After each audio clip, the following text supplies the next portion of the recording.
Senior South Korean lawmakers are currently on a 5-day trip to Washington, D.C. They met Thursday with President Trump's nominee for Deputy Secretary of State, Stephen Biegun, and told him they can't accept Washington's unilateral demand that Seoul pay billions of dollars more in defense costs.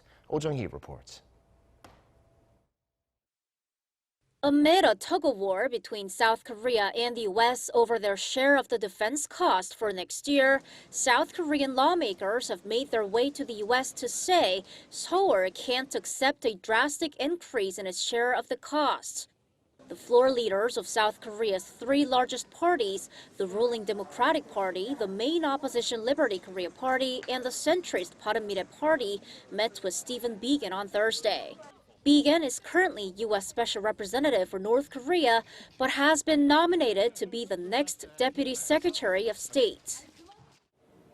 We said it's not easy for us to accept Washington's unilateral demand for an excessive and hefty increase of the defense costs burden when there is no dramatic change in circumstances. In turn, Biegun expressed that there needs to be a, quote, renewal of the South Korea-U.S. alliance under which Seoul pays more than it does now to station American troops on the Korean peninsula.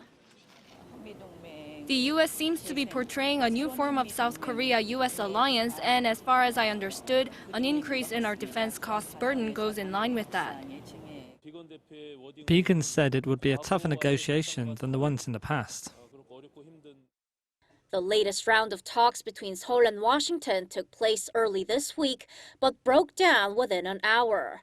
Washington walked out first, accusing Seoul of making proposals that didn't meet Washington's request for a fair share. Seoul pays $870 million for this year under the current deal, and reports have suggested the Trump administration has demanded Seoul pay $5 billion next year.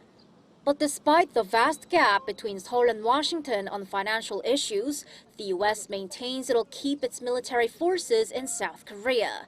The Pentagon said there was, quote, absolutely no truth to a South Korean report that the U.S. military was preparing to withdraw one brigade from South Korea, which consists of 2,000 to 4,000 troops. The U.S. Defense Department then demanded the 조선일보 immediately retract the story. Jung-hee, Arirang News.